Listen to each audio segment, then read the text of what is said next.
बिस्मिल्लाहिर्रहमानिर्रहीम अस्सलाम वालेकुम वरहमतुल्लाह। आप देख रहे हैं मेरा यूट्यूब चैनल। मैं हूं उमर अब्दुल्ला। आज कुछ खबरें और सियासी डेवलपमेंट्स। सबसे पहले बात करते हैं एक ऐसी शख्सियत के बारे में जो पाकिस्तान की ताकतवर तरीन शख्सियत मानी जाती हैं और शुमार की जाती हैं। कुछ इस्तिलाहात आप सुनते रहते हैं, ताकतवर तरीन अदारे, ताकतवर तरीन हल्के, ताकतवर तरीन लोग, लेकिन एक हम फ़र्द वाहिद के बारे में आपको बताने जा रहे हैं जो पाकिस्तान के ताकतवर तरीन जो शख्सियात हैं उनमें से टॉप पर हैं। उनके बग़ैर पाकिस्तान के जो सियासी हलके हैं वहाँ गुफ्तगू नहीं होती, उनके बग़ैर जो पाकिस्तान के सहाफ़ती हलके हैं वहाँ भी गुफ्तगू नहीं की जाती। पाकिस्तान का जो मीडिया है उसका कोई भी हेडलाइन जो है उनका ज़िक्र किए बगैर मुकम्मल नहीं होती। और वो ऐसी शख्सियत हैं, कुछ लोग उनको दहशतगर्द समझते हैं, कुछ लोग उनको पाकिस्तान के लिए ख़तरा समझते हैं, लेकिन कुछ लोग जो हैं उनको अपना मुर्शिद मानते हैं, उनके एक हुक्म पर अपनी जान जो है कुर्बान करने को तैयार होते हैं। तो जी हाँ, आप दुरुस्त समझ रहे हैं। हम बात करने जा रहे हैं कैदी नंबर 804 के बारे में, जो अडियाला जेल के अंदर पिछले 14 माह से कैद हैं, लेकिन फिर भी वो पाकिस्तान के ताकतवर जो शख्स हैं वो शुमार किए जाते हैं। क्योंकि पिछले दिनों उन्होंने एक जलसा किया है इस्लामाबाद के अंदर संजानी के मकाम पर।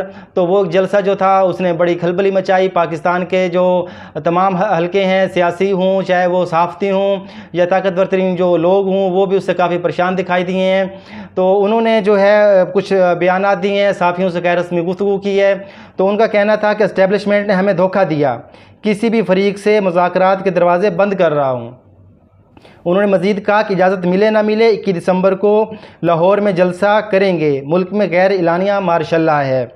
फैसल वाडा को जवाब देते हुए उन्होंने कहा कि सबको पता है फैसल वाडा किसका माउथ पीस है। जनरल फैसल नसीर से मुलाकात करवाने के लिए ये मेरे पीछे पीछे फिरता था। अरशद शरीफ कत्ल का ओपन ट्रायल कर लें, सब सामने आ जाएगा। और इमरान खान साहब ने अपने जो पार्टी रहनुमा हैं उनको पैगाम दिया है। उन्होंने कहा है कि अली अमीन गंडापुर के बयान पर माफ़ी मांगने वाला बुज़दिल है, इसे पार्टी भी नहीं होना चाहिए, वो पार्टी छोड़ दे। अब तफसील से आपको बताते हैं कि इमरान खान साहब ने जो साफ़ियों से गुफ्तगू की अडियाला जेल के अंदर, तो उनका कहना था कि अब हमें इजाज़त मिले या ना मिले 21 दिसंबर को हम लाहौर में जलसा करेंगे। रावलपिंडी के अडियाला जेल में साफ़ियों से गैर रस्मी गुफ्तगू करते हुए उन्होंने मज़ीद कहा कि दुनिया में कहीं भी किसी जलसे का टाइम मुकर्रर नहीं किया जाता। और जलसा क्या होटल की तकरीब थी जो वक्त पर ख़त्म हो जाता। एस्टेब्लिशमेंट धोखेबाज है, अब उनसे कोई बात नहीं करनी। ये आज भी याया खान वाली पॉलिसी को लेकर चल रहे हैं। उन्होंने शेख मुजीब को धोखा दिया, हमारे साथ भी यही कर रहे हैं। मुल्क में इस वक्त गैर इलानिया मार्शल लॉ है, एक डंडा पकड़े आदमी फैसला करता है और वो इस मुल्क का कानून बन जाता है। और उन्होंने आला अदलिया से दरख्वास्त की है कि जमहूरियत और कानून की बालादस्ती को बचाएं। उनका मज़ीद कहना था कि अली अमीन गंडापुर को एस्टेब्लिशमेंट ने उठाया, ये अखबारात में छपा है। एक सूबे के वज़ीर आला को उठाकर अब आप नफ़रतें बढ़ा रहे हैं। मैंने कभी किसी को बातचीत से नहीं रोका। मैंने 6 पार्टी रहनुमाओं को एस्टेब्लिशमेंट से बातचीत की इजाज़त दे रखी थी। आज़म सवाती इन्हीं का पैगाम लेकर आया था, लेकिन आज से पार्टी को हिदायत कर रहा हूँ कि एस्टेब्लिशमेंट से कोई बातचीत नहीं करेगा, क्योंकि एस्टेब्लिशमेंट ने हमें धोखा दिया है। ये बातचीत के नाम पर धोखा दे रहे हैं, इसलिए मैं आज से एस्टेब्लिशमेंट समेत किसी फरीक से भी मुज़ाकरात के दरवाज़े बंद कर रहा हूँ। उन्होंने मज़ीद कहा कि मैं मानता ही नहीं कि काजी ने तोसी लेने से इनकार कर दिया है, ये कानून साजी हो ही उसको लाने के लिए रही है। काजी फ़ायज़ को लाने के लिए पैकेज लाया जा रहा है, क्योंकि ये जानते हैं कि अगर काजी गया तो इलेक्शन धांधली खुल जाएगी। कौम पुरअमन एहतजाज की तैयारी करे, आइन हमें पुरअमन एहतजाज का हक़ देता है। कोई जेल भरने से न घबराए, जेल का खौफ दिल से निकाल दें। मैं भी 14 माह से इसलिए जेल में बंद हूँ। कौम ने कुर्बानी ना दी तो कोई मुस्तकबिल नहीं होगा। साफ़ी ने जब उनसे सवाल किया कि अली अमीन साहब के जो बयानात थे उनसे क्या आप बगावत का तासुर जाता है, तो क्या आप बगावत की तरगीब दे रहे हैं? तो उन्होंने कहा कि इस पर इमरान खान ने जवाब दिया, हमने कौन सी बगावत की है? अली अमीन गंडापुर ने कौम के जज्बात की तर्जमानी की है। मैं अली अमीन गंडापुर के साथ खड़ा हूँ। अली अमीन गंडापुर के बयान पर माफ़ी मांगने वाला बुज़दिल है, उसे पार्टी में नहीं होना चाहिए, वो पार्टी छोड़ दे।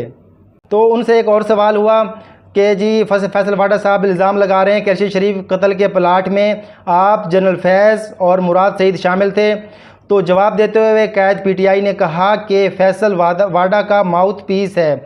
आपको पता है फैसल वाडा किन का माउथ पीस है, और वो सबको पता है। ठीक है, आप अरशद शरीफ कत्ल का ओपन ट्रायल कर लें तो सब सामने आ जाएगा। तो इमरान खान साहब ने जो सहाफ़ियों से गुफ्तगू की है, उन्होंने दबम पैगाम दिया है। उन्होंने कहा है कि मैं अपने वज़ीर आला के पीछे खड़ा हूँ, और जो उनके बयान थे वो कौम की तर्जमानी थी। और उन्होंने कहा कि फैसल वाडा जो है वो माउथ पीस है एस्टेब्लिशमेंट का, और वो उन्हीं के कहने पर जो है वो बयान देते हैं। अब आपको बताते हैं कि जो फैसल करीम कुंडी साहब हैं गवर्नर KP के, तो उन्होंने कहा है कि अली अमीन गंडापुर असम्बली के एतमाद खो चुके हैं, अगला वज़ीर आला कोई भी लाया जा सकता है। खबर के मुताबिक अली अमीन गंडापुर, उन्होंने कहा है कि अली अमीन गंडापुर असम्बली का एतमाद खो चुके हैं, अगला वज़ीर आला कोई भी लाया जा सकता है। और इतलात हैं कि मुतअद्दिद MPs ने गंडापुर को हटाने के लिए बानी को भी लिखा है, वज़ीर आला के लिए ऐसे बंदे को भी वोट पड़ सकता है जो हमायत याफ्ता ना हो, गंडापुर के पास मतलूबा तादाद नहीं है। तो ये दावा किया जी फैसल करीम कुंडी साहब ने। और अब आपको ये खबर तफसील के साथ बताते हैं। गवर्नर साहब उन्होंने कहा है कि अली अमीन गंडापुर असम्बली का एतमाद खो चुके, अगला वज़ीर आला कोई भी लाया जा सकता है। इतलात के मुताबिक मुतअद्दिद MPs ने गंडापुर को हटाने के लिए बानी को लिखा है, और उन्होंने कहा है कि गंडापुर के पास एतमाद के लिए मतलूबा अरकान की तादाद मौजूद नहीं है।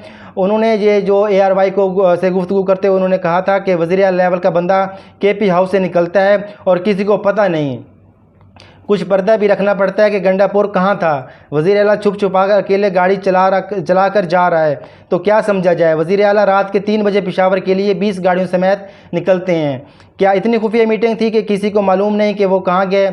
उन्होंने कहा कि अली अमीन के पास मशीन यही है कि वो 2 हफ्ते में लीडर को आज़ाद कराना चाहते हैं। उन्होंने कहा उनके पास यही मिशन है कि वो जो है लीडर को आज़ाद कराना चाहते हैं, और 2 तक अक्सरियत रखने वाला असम्बली से आने से कतराता है, तो मतलब अरकान का एतमाद खो चुका है।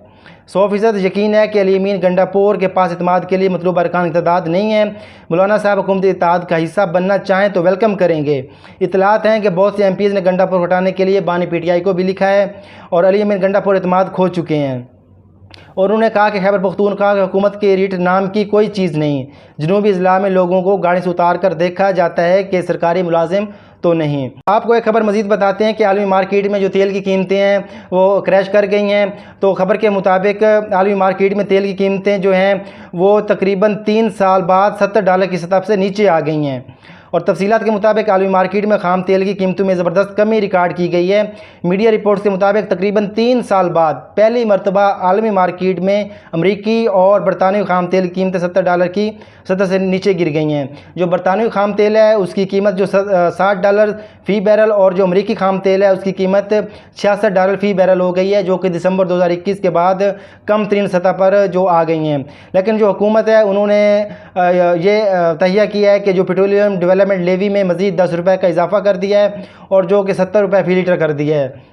तो हुकूमत चाह रही है कि रवां माली साल के दौरान 1 खरब 28 अरब रुपए का जो महसूलात का जो टैक्स का हदफ है उसको मुकम्मल कर लिया जाए। तो आलमी मार्केट में तेल की कीमतें कम हो रही हैं, जबकि हमारी हुकूमत जो है वो तेल की कीमतें, पेट्रोल डीजल की कीमतें बढ़ाई जा रही है, तो अवाम के ऊपर ये मुसलसल बम गिराए जा रहे हैं। तो हम दुआ करते हैं कि हुकूमत जो है होश के नाखन ले, अवाम को कुछ रिलीफ दे। जो अवाम है वो बहुत बेचैन है महंगाई, बेरोज़गारी, गुर्बत की वजह से। तो उम्मीद करते हैं कि पाकिस्तान के हालात बेहतर होंगे। खबरें कुछ मज़ीद भी हैं, आपको बताएंगे अगले व्लॉग में। तब तक के लिए मुझे दी इजाज़त। पाकिस्तान जिंदाबाद।